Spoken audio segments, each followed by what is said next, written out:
Okay, everything you need to know. This part 2 is we're going to derive the area of an ellipse. And we're going to have a part 3, 4, and so forth. And all of these parts are going to give you everything you need to know about an ellipse and an elliptical path. Okay, so let's get started. Okay. Okay, here it is. We have our elliptical path here. Okay, and you can think of here we have our two foci right there, A and B, and you can think of this elliptical path is, let's say, the Earth here and some satellite here that's traveling around the Earth in an elliptical path. Okay, but for right now, we just have our foci here, foci there, and the closest point, which uh,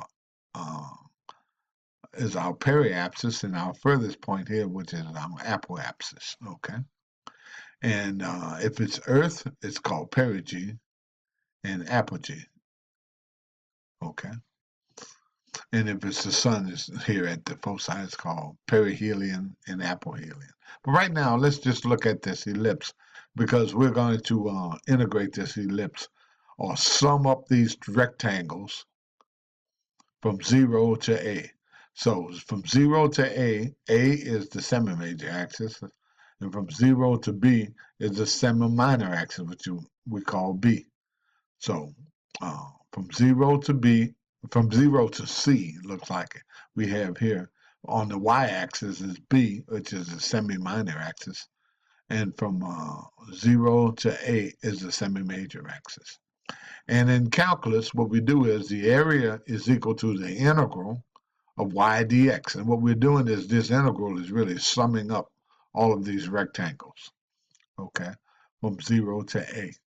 And we have y, which is the height to the curve, and dx is the width of the curve, the rectangle on the curve.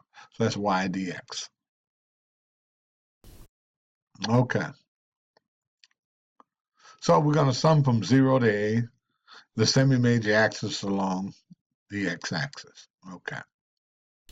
And we know from the equation of an ellipse that x squared over a squared plus y squared over b squared is equal to 1.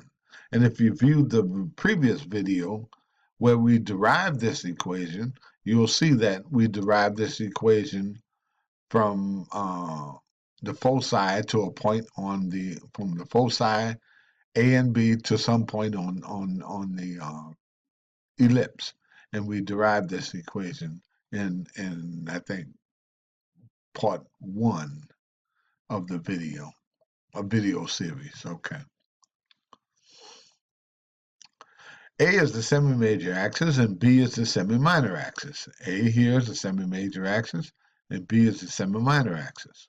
Okay, now we solve for y. We take this equation here and we solve for y. Okay. And how we do that, x squared over a squared, we move that to the left and change the sign to a minus, and then we multiply by b squared, and we factor out a squared and so forth, and that's how we get this. Y is equal to b over a times the square root of a squared minus x squared. Okay. The integral, then what we do is we take y and we plug it into this integral. Okay. And so when we take y and plug it into this integral, we take b over a and move it outside the integral because the b over a are constants. These are just the lengths of the semi-major axis, semi-minor axis. So they are constants. Okay, let's continue.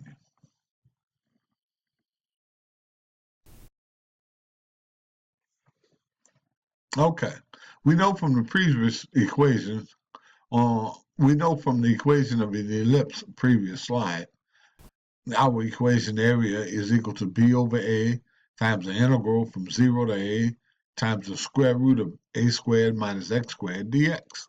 Okay. We also know from the large circle, right here, the large circle, which has a radius of a, because the from the center of the ellipse and the circle to the periapsis is the semi-major axis of the ellipse. So the radius of the large circle here is the same as the semi-major axis at periapsis. So we know from the large circle that cosine squared theta plus sine squared theta, sine squared theta, cosine squared theta plus sine squared theta is equal to 1. If we multiply it through by a squared, we get a squared times cosine squared theta plus a squared times sine squared theta is equal to a squared. And then if we solve for a squared cosine squared theta, we get a squared minus a squared sine squared theta. Okay, let's continue. So we know from the previous slide our integral. Okay. And we know from the previous slide we had a squared cosine squared theta is equal to a squared minus a squared sine squared theta.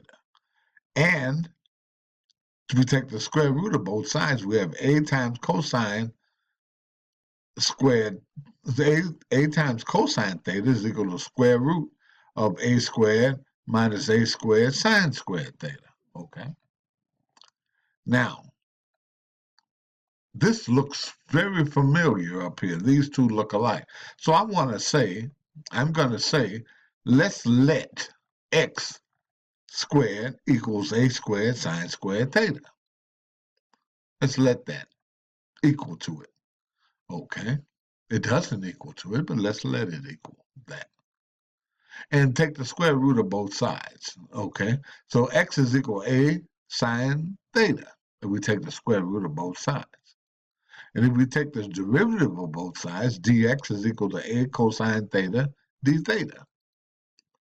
Okay, let's continue. We know from the previous slide our area equation, and dx and x is equal to a sine theta and dx equal a cosine theta d theta. Therefore, we plug into the integral. We plug all of these into the integral, dx and x. So, okay, we get x a squared minus a squared sine squared theta, and outside of the square root, we get a cosine theta d theta for dx. And we rearrange some terms, we factor out x squared here. We get 1 minus sine squared theta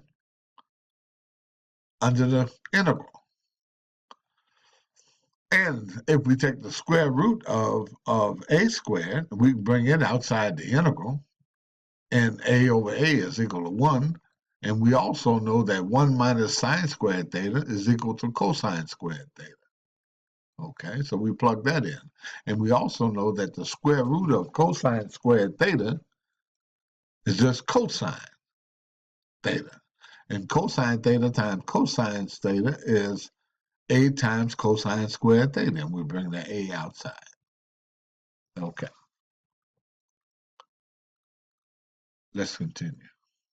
We know from the previous side, now we have the area is equal to a times b times the integral of cosine squared theta d theta.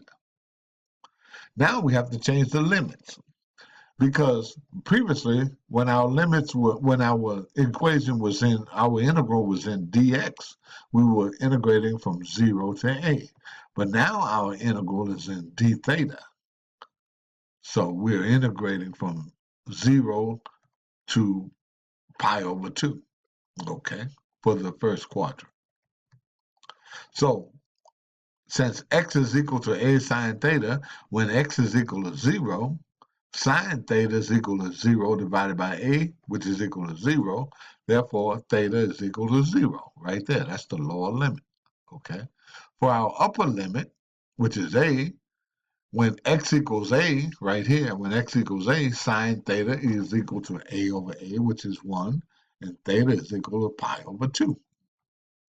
Therefore, our new equation is our area is equal to a times b times the integral from 0 to pi over 2 times the cosine squared theta d theta.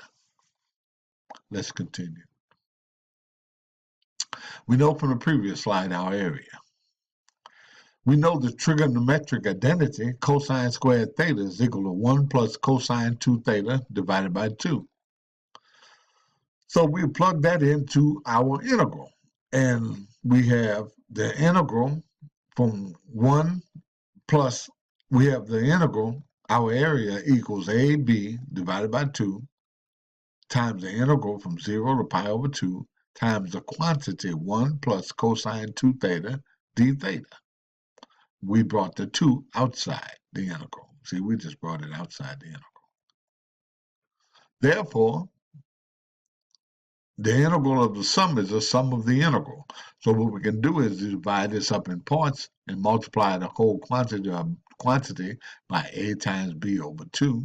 And we get the integral from 0 to pi over 2 times 1 d theta plus the integral from 0 to pi over 2 times cosine 2 theta d theta.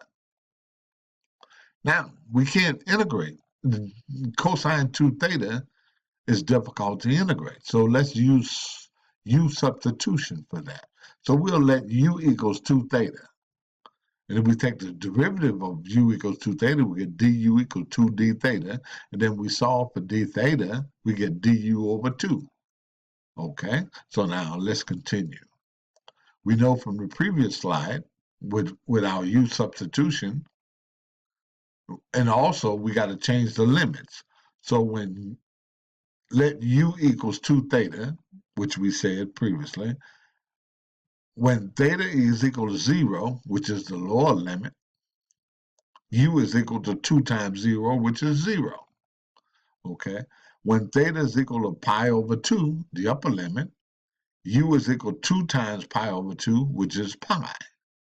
So therefore, our u substitution and our limit change is equal to 1/2 the integral from 0 to pi of cosine u du. Okay, now we can integrate this. So this is our entire area integral. Now let's integrate. Well, the integral of d theta is just theta. So that's theta from 0 to pi over 2.